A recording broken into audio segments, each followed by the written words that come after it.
Ready. अच्छा, आज हम फ्रोनस की अनबॉक्सिंग कर रहे हैं। फ्रोनस मैट्रिक्स 5 किलो इन्वर्टर है। ये इन्वर्स की इक्वलेंट है, फर्स्ट ऑफ इट्स काइंड है फ्रोनस का, जो कि IP65 है। इससे पहले से ब्रिक टाई जो शोफार देता था फ्रोनस, वो IP65 होते थे। तो ये इन्वरेक्स के इक्वलेंट है, और अभी इसको जब हम इंस्टॉलेशन करेंगे तब आपको रिव्यू देंगे कि उससे बेहतर है या उससे है, क्या स्टेटस है। बहरहाल IP65 होने की वजह से इसकी वारंटी भी 5 ईयर्स की कंप्लीट, और इसमें डस्ट वाटर प्रूफिंग सब चीज़ें हैं। तो सबसे पहले ये इसकी हुक प्लेट है, जिस पे ये अटैच होगा वॉल के साथ, और इस वॉल के ये वॉल के साथ अटैच होगा, और इससे फिर आपका इन्वर्टर हैंग हो जाएगा। अच्छा, ये इसकी कैट 5 केबल है, ताकि आप मल्टीपल इन्वर्टर्स इंस्टॉल कर सकें या कंप्यूटर में डेटा एक्सेस कर सकें। और ये इसका करंट ट्रांसफार्मर है, CT कॉइल है, जो कि इसके एम्पेयर को मेजर करेगा, ताकि आप इसकी रिवर्स मीटरिंग वगैरह भी कर सकते हैं अगर सिंगल फेस पे अलाउ। और ये आपके पास टेम्परेचर प्रोब है, ताकि अगर आपके पास लिथियम आयन बैटरीज हैं तो ये टेम्परेचर को भी रेगुलेट करे कि इन केस हाई टेम्परेचर हो तो वो चार्जिंग ऑफ कर दे, एक्सेस चार्जिंग ना करे। तो ये सेम चीज़ है आपके पास IP60 का इन्वेरेक्स इन्वर्टर में भी है, बिल्कुल ऑलमोस्ट उसकी कॉपी है। और इन्वेरेक्स तो डाई कंपनी के बना रहे हैं, मतलब वो लेबल करके अपना बेच रहे हैं, वो डाई कंपनी के इन्वर्टर। अब इसमें थोड़ी सी हमें R&D करनी पड़ेगी कि इसका मेन मैन्युफैक्चरर कौन है। जैसे इन्वेरेक्स में तो आपके पास डाई इन्वर्टर जो है वो मेन मैन्युफैक्चरर है चाइना का। ये इसकी वाईफाई USB है, जिसके थ्रू आप इसको वाईफाई से कनेक्ट करके इंटरनेट से कहीं से भी एक्सेस कर सकते हैं, ठीक है। और ये इसके वारंटी कार्ड है और मैनुअल है, इसका मैनुअल है, ठीक है। Almost configuration IP Inverex inverter की है, जैसे आप लोकेशन भी देख सकते हैं। ऐसे ये एंकर बोल्ट हैं इसके, जैसे हमने बताया था। और ये आपके इन्वर्टर्स को कनेक्ट करने के लिए जैक हैं, सोलर जैक हैं हमारे पास। MC4 कनेक्टर्स हैं, वाटर प्रूफ हैं ये भी।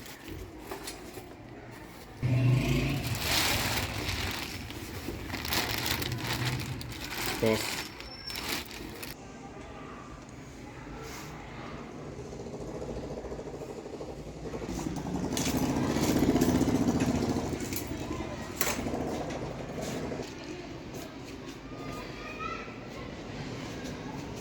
चलो स्पेसिफिकेशन पे आ जाओ। जी, तो ये इसकी स्पेसिफिकेशन है, इसमें आप देख सकते हैं। ये आपके पास एलुमिनियम फिन्स लगी हुई हैं, जो कि इसकी कूलिंग करती है। और इसमें आपके पास नेचुरल वेंटिलेशन भी है, कोई फ़ैन आपके पास नहीं है। टोटली आपके पास जो इसमें कूलिंग है वो नेचुरल कन्वेक्शन फ्लो की है। तो इसमें ये आपके और ज़्यादा स्मार्ट है और एनर्जी सेविंग है इसमें कोई एक्सटर्नल फ़ैन नहीं है। फ़ैन भी बाज़ दफ़ा ख़राब हो जाते हैं। तो हॉट एयर इसमें, जब ये सराउंडिंग जो एयर ये हॉट होती है तो ऊपर लिफ्ट करती है, और फिर जब लिफ्ट होती है तो नेचुरली यहाँ पर वैक्यूम होने की वजह से कोल्ड एयर यहाँ पर जगह ले लेती है। तो एक नेचुरल सर्कुलेशन फ्लो आपका कंटिन्यू होता रहता है। तो इन्वेरेक्स में तो खैर फोर्स कूलिंग भी थी और नेचुरल कन्वेक्शन भी थी। तो ये इसमें एक एडवांस फीचर है कि इसमें फ़ैन नहीं है, और इसकी जो फिन्स हैं ये थोड़ी एक्सटेंडेड है, जो कि उसको ओवरकम किया गया है आपकी फोर्स कूलिंग को, ठीक है।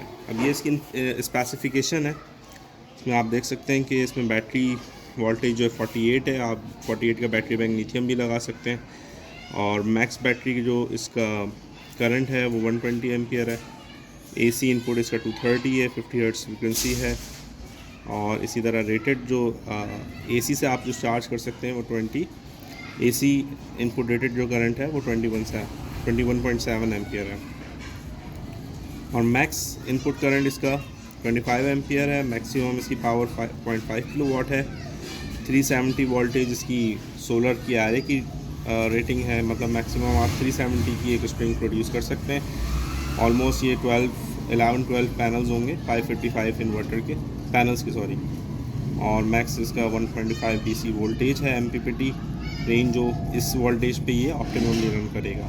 बाकी यूटिलिटी के पैरामीटर्स हैं वही सेम, वोल्टेज, एम्पियर, करंट्स, और पावर फैक्टर्स का 0.8 to 0.8 लीडिंग टू लैगिंग है।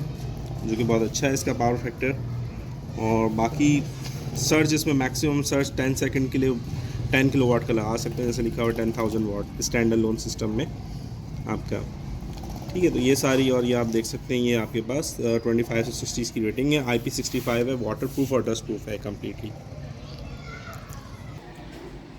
अच्छा, इसमें देख सकते हैं जैसे आपके इन्वेरेक्स इन्वर्टर भी आपके पास IP65 है, इसमें भी काफ़ी बड़ी पिन्स हैं, हीट पिन्स हैं, और इसमें कोई आपके पास मोटर या फ़ैन वगैरह की ऑप्शन नहीं है।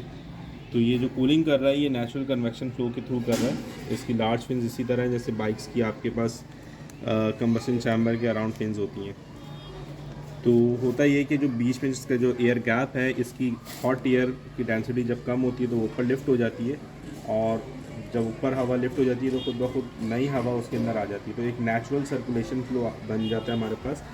यहाँ से हवा आपके पास आती है, ऊपर लिफ्ट करती है, और यहाँ से फ्रेश हवा दोबारा से आनी शुरू हो जाती है।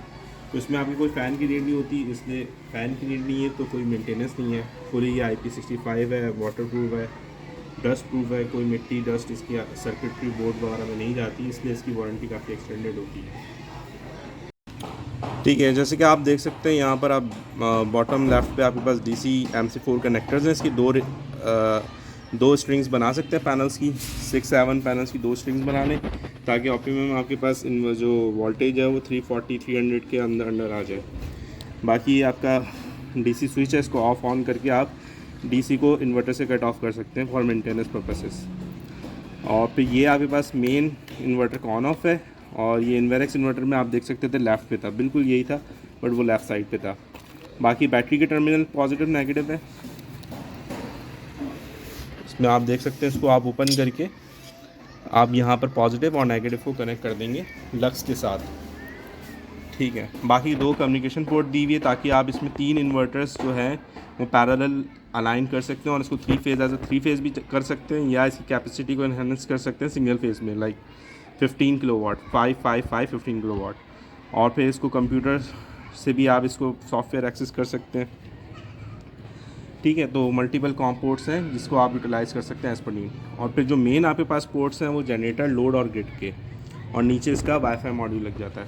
अच्छा, अब ये जो 3 मोड्स हैं, जनरेटर, लोड और ग्रिड, इसके आप मल्टीपल एप्लीकेशंस दे सकते हैं। जैसे सेम इन्वेरेक्स में भी जो 6 मोड्स थे वही 6 मोड्स इसमें भी है, कि आप इसमें BMS सर्किट है, BMS 485 पैरेलल इन्वर्टर्स, यहाँ इन दोनों पोर्ट से आप कनेक्ट कर सकते हैं।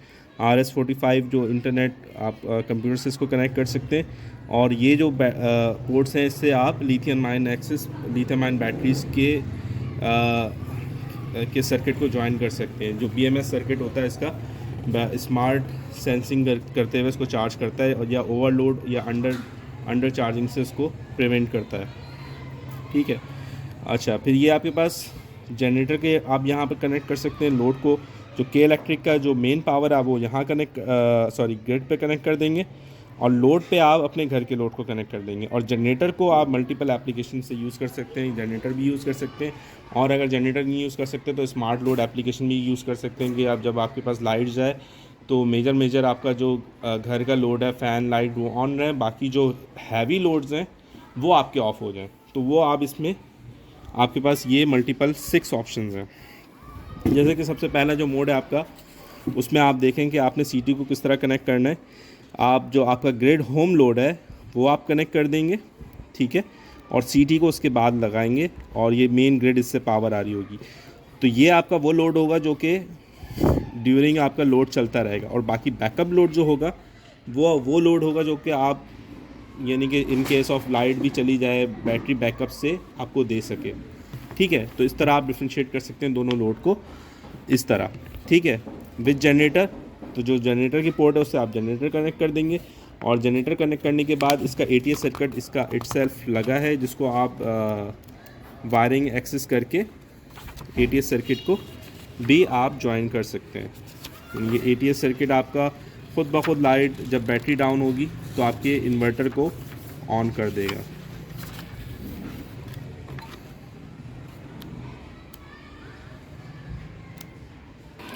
अच्छा, जो इसके आपको पोर्ट्स नज़र आ रहे हैं यहाँ पर, उसकी डिस्क्रिप्शन यहाँ पर बताई हुई है।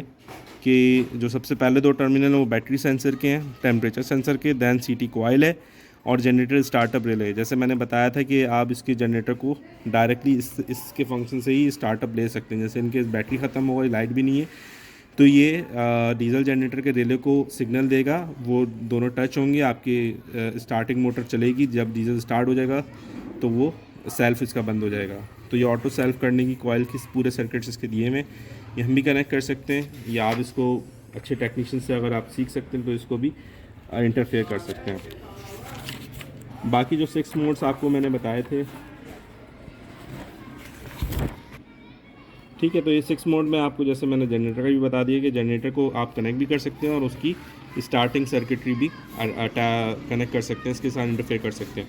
अच्छा, विद स्मार्ट लोड आप डिफ्रेंशिएट कर सकते हैं कि आपके पास जो जनरेटर का लोड है, जनरेटर का जो आपके पास पावर कॉर्ड है उसको आप स्मार्ट लोड से कनेक्ट कर देंगे। जैसे आयरन स्टैंड हो गई, आपके पास माइक्रोवेव ओवन हो गए, एसीज़ हो गए, जिनको आप चाहते हैं कि वो इनके लाइट चली जाए तो ना चलें, ताकि आपके पास बैटरी खर्च ना हो, ठीक है, तो वो स्मार्ट लोड आप जनरेटर के साथ जनरेटर की पोर्ट में कनेक्ट करके इसकी सेटिंग कर सकते हैं।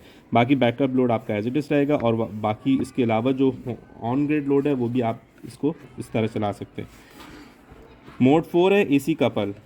विद एसी कपल का मतलब है कि आप इसके अंदर, ये तो खैर ऑफ ग्रिड दोनों तरह का हाइब्रिड इन्वर्टर है, ऑन ग्रिड ऑफ ग्रिड दोनों है, और इसको अगर आप ग्रिड टाई इन्वर्टर मज़ीद अटैच करना चाहें तो इसको इस तरह भी आप अटैच कर सकते हैं कि जो जनरेटर पोर्ट है उसमें ऑन ग्रिड इन्वर्टर अटैच कर दें, बैकअप आपके पास लोड अटैच ही रहेगा, ठीक है, जो लोड है आपका मेन लोड, और जो आपके पास ग्रिड की तार है उसमें आपका बाकी लोड कनेक्ट रहेगा, ठीक है।